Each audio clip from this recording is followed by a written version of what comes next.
Hey,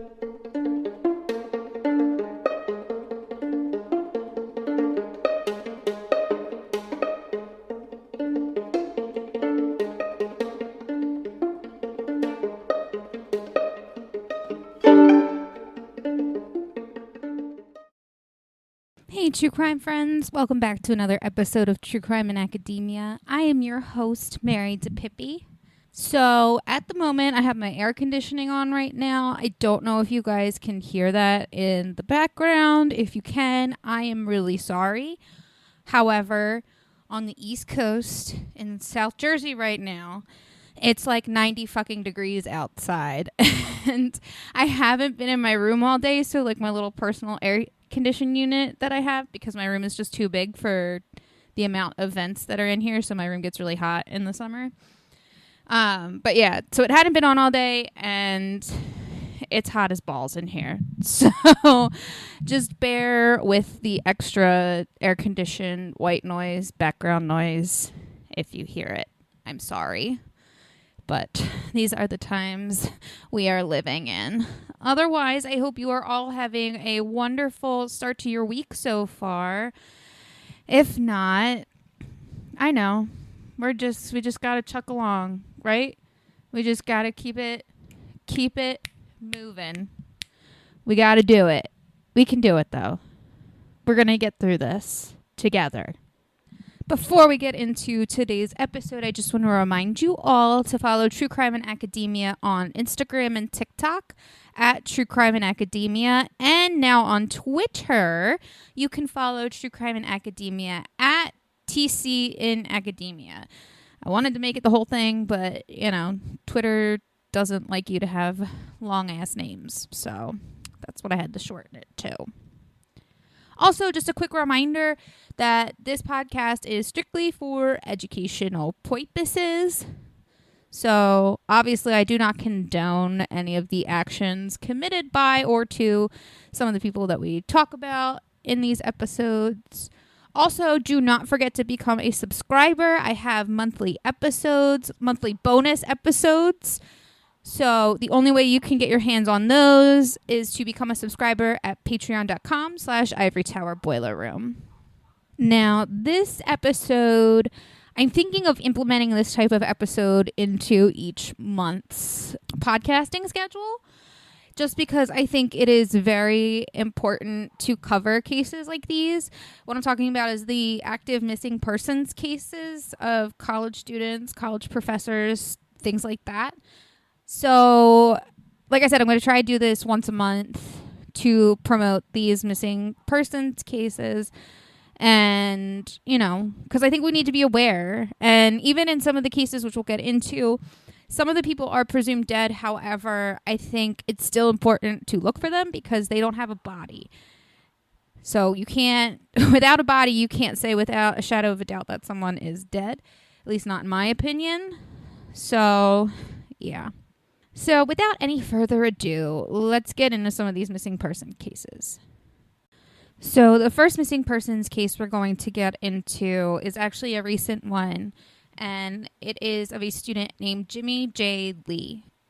Jimmy, or Jay as he's more commonly known, Lee, is a 20-year-old University of Mississippi student who went missing on July 8th of 2022. Lee had stayed back on campus and was attending summer classes to finish his degree in social work, and he was already accepted and scheduled to start his master's this fall. On July 8th, which, like I said, was the last day that Jay was seen, Jay was supposed to go to a donation drive for baby formula that he had organized as part of his summer internship with Mississippi's Child Protection Services in Lafayette County. When Lee was reported missing, searches were organized by friends, family, law enforcement, and sadly, it has not yielded much progress to this point. The last known movements of Jay were around 5:58 a.m. was the last time he was spotted. He was wearing a silver robe or housecoat with a golden hair cap and gray slippers. He was seen leaving Campus Walk Apartments, and it is believed that Jay was supposed to be meeting up with someone because it wasn't usual for him to be up that early. So, He left and he went to somewhere that police suspect called Molly Bar Trail. As of Monday, police recovered his 2014 Ford Fusion that had a gold or has a gold racing stripe down the middle. And the towing company said that this is where that they retrieved the car from, this Molly Bar Trail. Both Oxford Police and University of Mississippi Police have been working together, which, if you know law enforcement, then you know that that's odd. Sadly, it's odd and it's shocking. But they've been working together to find Jay. They've conducted interviews and issued warrants on, quote, both physical and digital entities. If you have any information about Jay Lee's disappearance, please contact the Oxford Police Department at 662-232-2400. You can also contact the University of Mississippi Police Department at 662-915-7234, or an organization called Crime Stoppers, who is helping and organizing rewards for any information leading to the discovery of Jay. They can be reached at 662-234-8477. I will be sharing pictures of not only Jay, but all of the other missing persons involved so you can get a better idea of what they look like. The only details that I have about Jay are that he is a regular slim build. He is a black man who prefers to dress in women's clothes, and he is an openly gay man. So those are the main things. And he also has brown eyes. I'm sorry. But like I said, I will have the pictures up. Some of them I do not have full descriptions of. So I'm kind of just trying to do my best based off what they look like, but I will have them there. So the next missing person is a professor named Sam Duvall. Sam Duvall is a 33-year-old assistant professor of anthropology at the University of Washington. He was a well-traveled hiker and had recently gotten his PhD in anthropology. He was last seen on October 9th, 2020, hiking Mount Rainier. He was spotted on the Mother Mountain Loop Trail at the time. He was officially reported missing on October 12th when it was realized that he had not returned home from his hike. And honestly, I don't necessarily know if, people noticed that he was missing on October 12th and decided to talk to officers, or if it was found out that he was missing sooner and just because of the usual typical 24 to 48 hour waiting period, that could have had something to do with it. I don't know. I only know that that was just when he was officially reported missing. It was stated that Sam was equipped for an overnight hike, and he was an extremely experienced hiker, even with difficult conditions. It was stated that he had brought snow gear, a tent, his cell phone, and charger.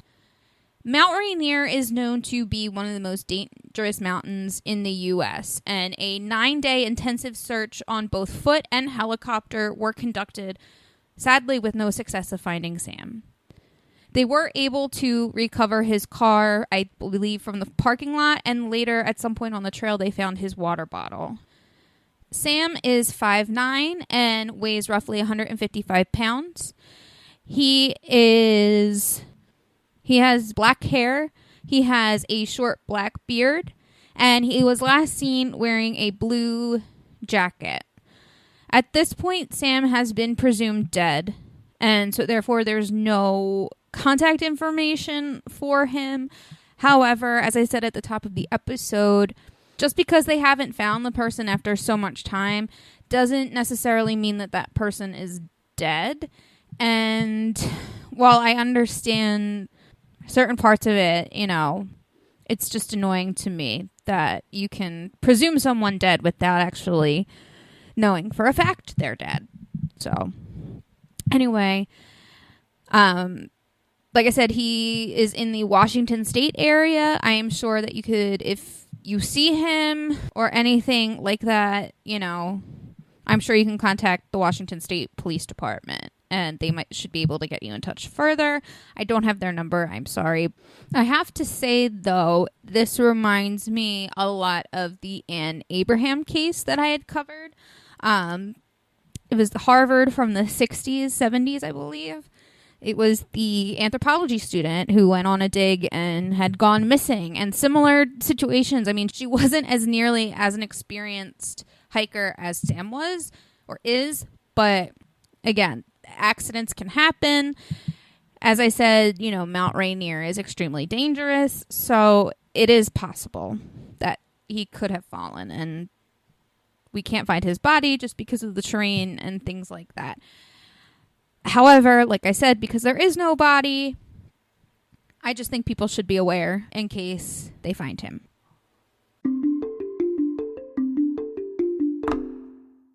Hey, true crime friends. You've heard me talk about my amazing friend Mandy before.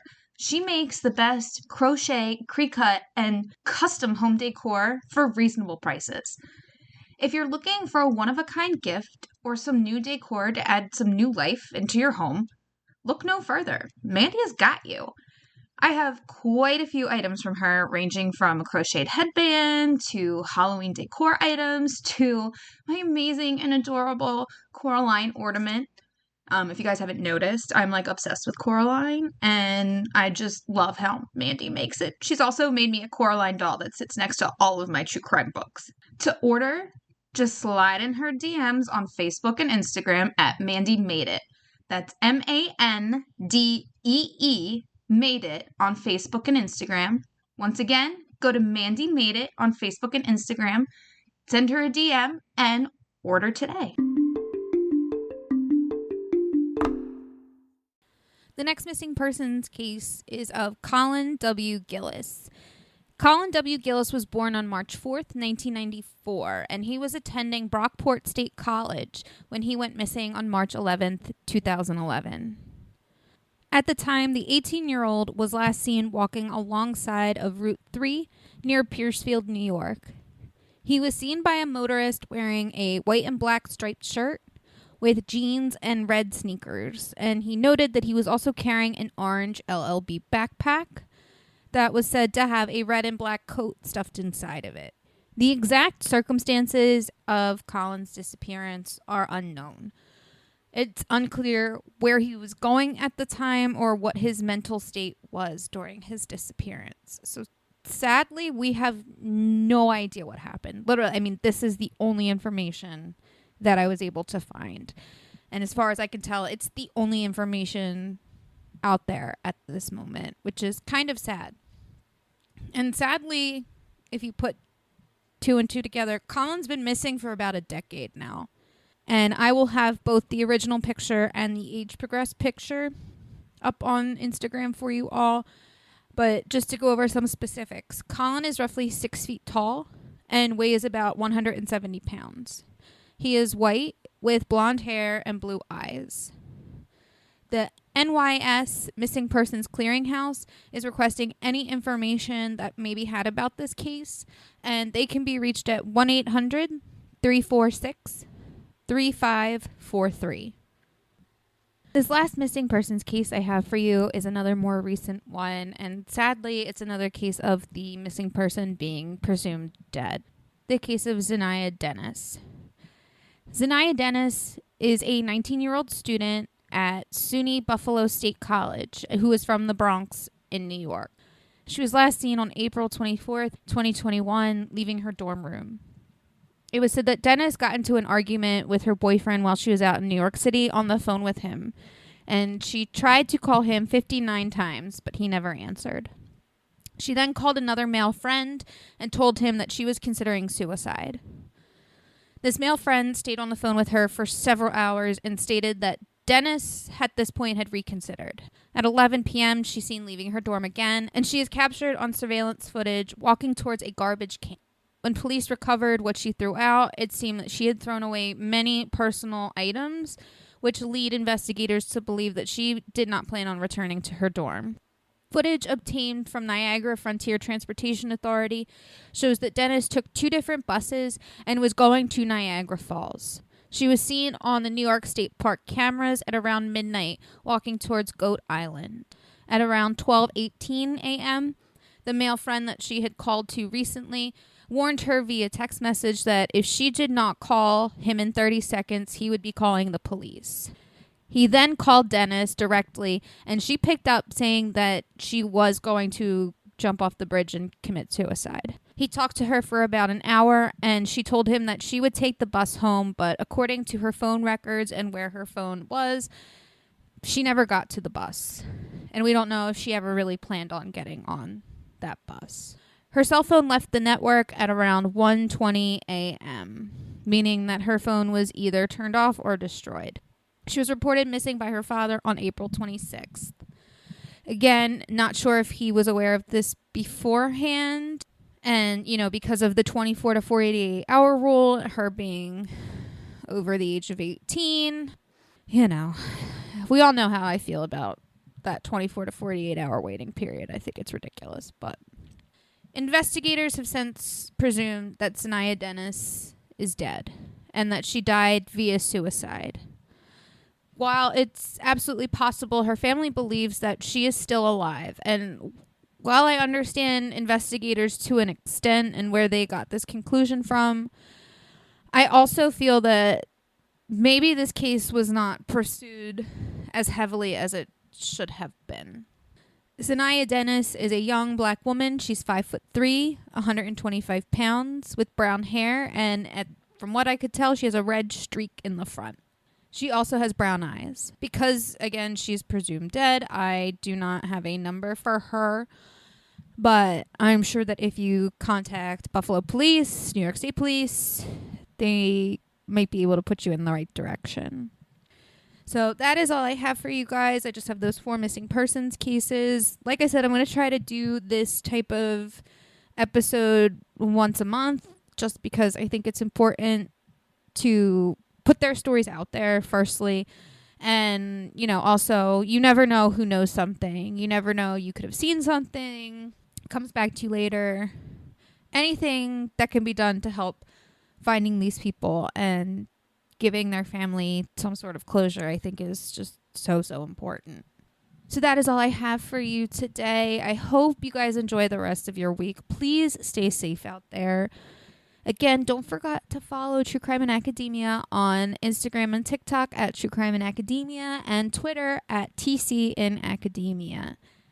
I have a really fun episode for you guys next week. I'm super excited. And until then, I will see you later. Hi, I'm Andrew Rimby, the host of the Ivory Tower Boiler Room, a public humanities podcast where I interview writers, scholars, performers, and artists. Episodes air on Mondays. And I'm married to Pippi, host of True Crime in Academia, an Ivory Tower Boiler Room podcast. True Crime in Academia is a true crime podcast focused on crimes committed by or to those in academia. Episodes air on Tuesdays. Make sure you follow Ivory Tower Boiler Room and True Crime in Academia on Instagram, TikTok, and Twitter. Become a subscriber to get unedited video interviews and our merchandise at patreon.com/Ivory Tower Boiler Room.